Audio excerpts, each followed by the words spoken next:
everyone, so during this video we'll be working on, well, returning back to the LEGO Jurassic World project. So we're working on some animation preparation.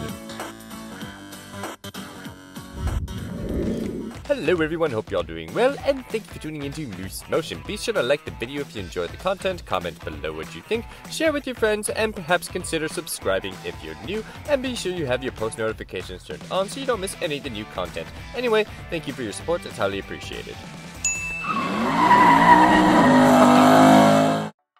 So the first order of business here will be getting my actors, or, well, claymation dolls, all set for their stages. So basically this means we're going to give them a good cleanup, which is usually raking them off, which is, well, the tool that I'm actually using in this case, which is called a rake, which is basically good for scraping off a very thin layer of clay, which happens to, well, usually get filled with dirt and various other things because, well, clay is very good at sucking up all the little small bits and particles inside your hand pores. I mean, I try my best to keep things clean, but unfortunately, being, well, trade worker by day, it's a little next to impossible to try and keep things perfectly clean, so I end up kind of having to, well, scrape off a lot of clay, unfortunately, with these guys, more than I would like to, but it's kind of the name of the game, especially when you're playing with plasticine, I suppose. Now, one should bear in mind that, generally speaking, just about every, well, moment in between scenes with my characters, small repairs such as this are generally taking place, which is why my, well, stop motions tend to take so long. However, that's why my characters generally stay so clean and pristine, because, well, if they're going to be showcased, they may as well look their best, in my opinion. And it's always best to make sure that you don't, well, literally break a leg. And, well, that term of expression has put a whole new meaning towards, well, my stop-motion endeavors, I'll say that at the very least. Which leads us into the next part of the video, as a matter of fact, which is some dinosaur surgery. Now, one thing I should mention before we get too heavily into the surgery aspect of things, there's a reason I generally like to actually clean off my dolls before getting into surgery, because, well, it's mainly because when you start doing patch jobs on your dinosaurs or whatever it is you're actually working on, the fresh clay will stick out like a sore thumb amongst your dirty clay. So it's generally just kind of a good idea to scrape everything clean with a nice fresh slate so that way it doesn't stick out like a sore thumb and look like a really bad patch job. Now, the list of surgeries that he needs is a good example of, well, the small repairs that are generally taking place during the animation process all the time. So, the list is, unfortunately, a little extensive with this guy because he's one of my more early theropod dolls. Unfortunately, pretty much all of his claws on his toes broke, and I was replacing those with little bits of plasticine during the time. His neck broke,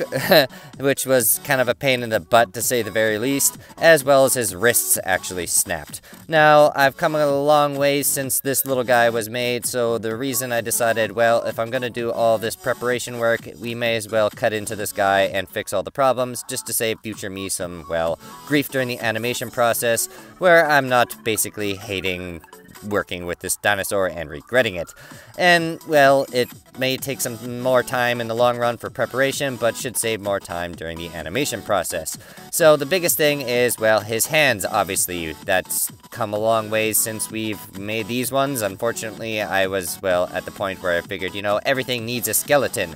And, well, since then, I have learned that, technically speaking, if it's not bearing any loads or doesn't really actually have any structural integrity to a real degree, like the hand usually does, well,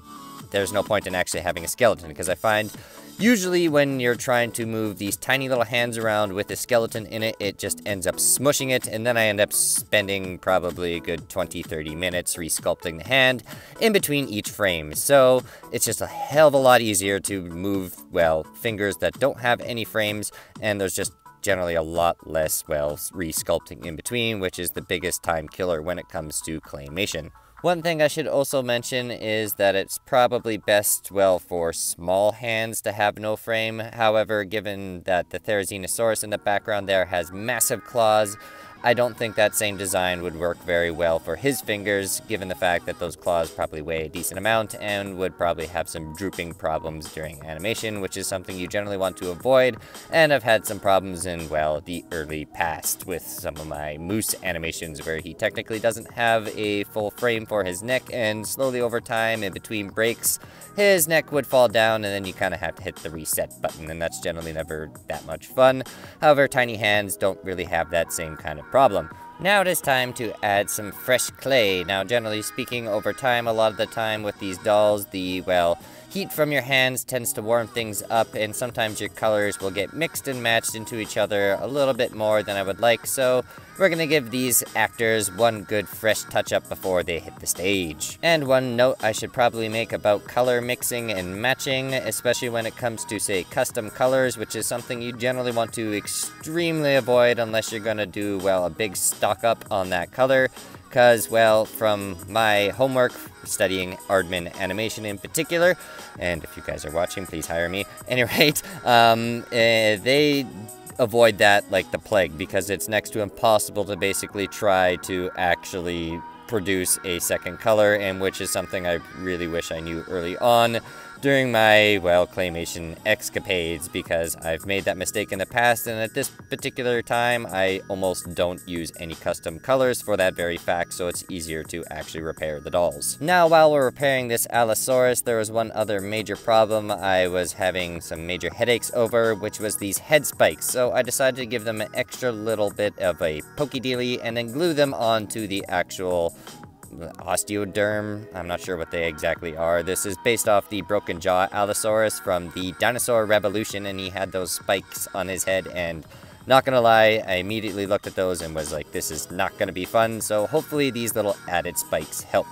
Now it's time to move on to the car, because, well, this thing's going to be experiencing some damage by the dinosaur, and I don't want to have to spend a bunch of time resculpting, so we're going to sculpt something that basically can be completely destroyed, and I don't have to care too much about. Mainly because I want to save all that time and effort I put into making that paper-thin oven-baked hood, because those are not easy to pull off with the clearance levels that I'm generally working with my clay cars. So what we're going to do is make a plasticine/tinfoil one, so it's a lot easier and more flexible to basically break. And not to mention, this will probably save some future repairs on our, well, one dinosaur that's going to be ripping it off. I'm not going to spoil things too much, but we will be doing some storyboarding, and if you're paying close enough attention, you might kind of figure out what's going to happen to this hood later on. So basically, I decided I'm going to make a plasticine replica hood with a little bit of tin foil sandwiched in between two plasticine layers. That way it has a little bit of rigidity, and it's not going to be just all loosey-goosey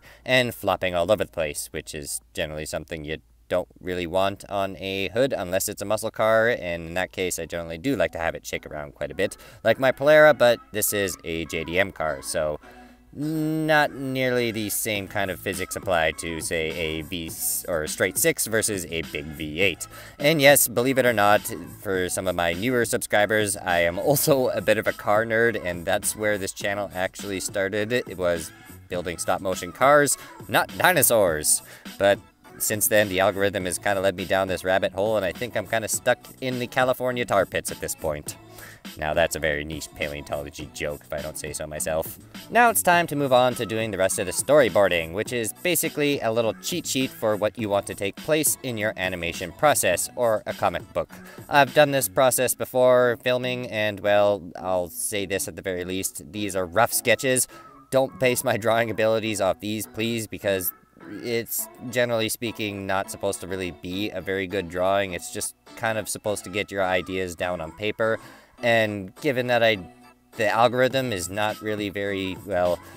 friendly for time-consuming processes, I'm not going to put a whole lot of effort into something that's generally never seen very often, and I just figured it would be a good thing to kind of help show some of these other people who are perhaps interested in doing their own little animations. I personally find doing a storyboard for your larger projects is a very good idea, because when you're spending very late nights working on thousands and thousands of frames,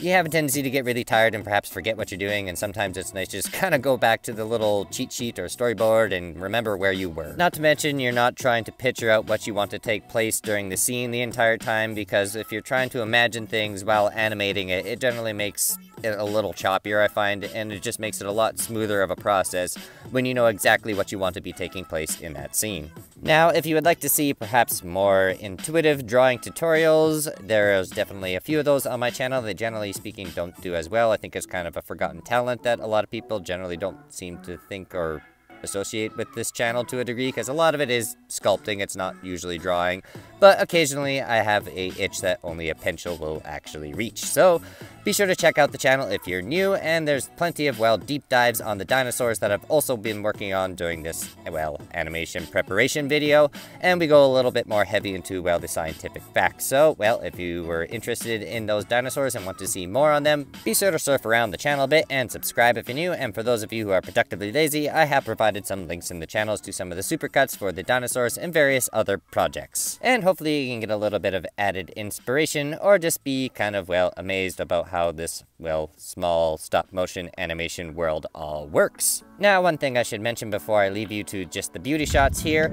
I usually do a little challenge with Milton the Moose, where if you timestamp correctly when he shows up, you get a shout out in the next how-to video. Now, I usually don't mention that during the commentary, especially during, well, the scientific aspect of the dinosaur ones, because I generally just get a little bit too into the dinosaurs and kind of forget about it. But if you timestamp correctly when he shows up, you will get a shout out in the next how-to video. Anyway, hopefully this inspires you to do your own little stop-motion cartoons at some point. Give it a try. It does take a lot of time, however, but in the end, personally, it's a lot of fun, and the end result's usually pretty cool, and the only limit is your imagination.